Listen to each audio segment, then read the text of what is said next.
R15 और आजकल हर एक बाइक स्कूटी में एक फीचर आता है जिसे कहते हैं ट्रिप मीटर।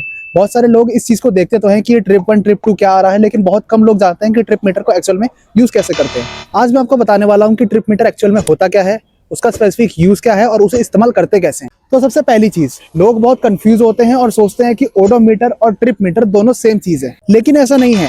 ओडोमीटर का काम होता है आपकी गाड़ी के ओवरऑल किलोमीटर दिखाना, जब से आपने उसे परचेज करा है तब से लेकर करंट टाइम यानी कि आज तक। वहीं दूसरी तरफ आता है ट्रिप मीटर, और ट्रिप मीटर का काम होता है किसी स्पेसिफिक ट्रिप का जो डिस्टेंस कवर हुआ है उसकी रीडिंग बताना। लेकिन लोग इतने ज्यादा कंफ्यूज हैं कि वो ट्रिप मीटर की जो रीडिंग होती है उसको भी छेड़ते नहीं है, ये सोचकर कि असली जो किलोमीटर उनकी गाड़ी के दिख रहे हैं वो वही ट्रिप मीटर के हैं। लेकिन ऐसा नहीं है। अगर वो ट्रिप मीटर की जो रीडिंग है उसको रीसेट कर देंगे यानी कि 0 कर देंगे तो उनके ओडोमीटर पे कोई फर्क नहीं पड़ेगा। ओडोमीटर उनके जो ओवरऑल डिस्टेंस है वो कैलकुलेट करता रहेगा। तो ट्रिप मीटर कैसे इस्तेमाल करते हैं मैं आपको एग्जांपल देके बताता हूँ। तो सपोज कीजिए आपने एक ट्रिप प्लान करी है और दिल्ली में आप अपने घर से पहले इंडिया गेट जाएंगे, इंडिया गेट से हुमायूं टॉम जाएंगे और हुमायूं टॉम से डायरेक्ट अपने घर जाएंगे एक दूसरा रास्ता लेते हुए। तो आप अपनी गाड़ी पर बैठे और अपने जर्नी स्टार्ट करने से पहले ट्रिप मीटर को रीसेट कर लिया यानी कि 0 कर लिया, और फिर आप अपनी जो जर्नी है उसे कंटिन्यू करते हैं। इंडिया गेट घूमते हैं, फिर इंडिया गेट से आगे हुमायूं टॉम जाते हैं और हुमायूं टॉम से वापसी आते हैं अपने घर। तो आपने जो ओवरऑल डिस्टेंस कवर करा है स्टार्टिंग से लेकर एंड तक, उसके बाद अगर अपना जो ट्रिप मीटर चेक करेंगे तो ओवरऑल जो डिस्टेंस इस पे कवर हुआ है वो आपको आपका ट्रिप मीटर शो करेगा। कुछ गाड़ियों में एक ट्रिप मीटर आता है, कुछ गाड़ियों में 2 ट्रिप मीटर आते हैं। तो 2 ट्रिप मीटर को आप एक साथ भी यूज कर सकते हैं। फॉर एग्जाम्पल, आपने ट्रिप 1 और ट्रिप 2 दोनों रीसेट कर लिए 0 पे। तो आपने पहले ट्रिप 1 चलाया, तो ट्रिप 1 आपका आपके घर से इंडिया गेट तक के लिए हुआ, तो वो आपका हुआ 10 किलोमीटर।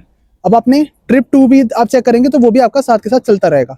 आप अगर ट्रिप 2 को इंडिया गेट पर रीसेट करेंगे और वहां से आप चलेंगे तो उधर आपका ट्रिप 1 ओवरऑल कैलकुलेट कर रहा है और यहाँ से आपका ट्रिप 2 जो है इंडिया गेट से हुमायूं टॉम का जो रास्ता है वो कैलकुलेट कर रहा है। तो इंडिया गेट से हुमायूं टॉम का जो रास्ता है वो भी आपका अलग से कैलकुलेट हो रहा है और ओवरऑल आपके घर से हुमायूं टॉम का रास्ता जो है वो भी आपका कैलकुलेट हो गया है। तो इसी तरह काम करता है ट्रिप मीटर, वो आपकी रीडिंग रिकॉर्ड करता है और साथ ही साथ ओडोमीटर भी आपकी रीडिंग जो है किलोमीटर्स की वो आपकी रिकॉर्ड करता रहता है।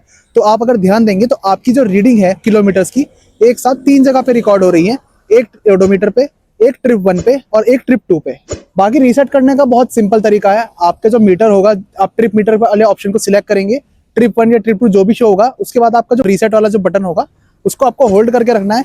आप होल्ड करके रखेंगे तो जितनी भी रीडिंग दिखा रहा होगा वो सारी आपकी 0 हो जाएगी। बाकी अगर आपको ट्रिप मीटर को लेकर कोई भी डाउट हो तो आप इस वीडियो पे कमेंट भी कर सकते हैं या मुझे डीएम भी कर सकते हैं, मैं आपके सारे डाउट्स क्लियर कर दूंगा और अच्छे से। टैग करो अपने दोस्तों को और फॉलो सब्सक्राइब कर लेना, क्योंकि अगली वीडियो में आपको बताने वाला हूँ लॉन्डो का बाइकिंग के अलावा जो दूसरा फेवरेट शौक होता है उसके बारे में। शेयर करो ये वीडियो अपने उन सभी दोस्तों के साथ जो ट्रिप मीटर को लेकर कंफ्यूज हैं या ट्रिप मीटर के बारे में जानना चाहते हैं, क्योंकि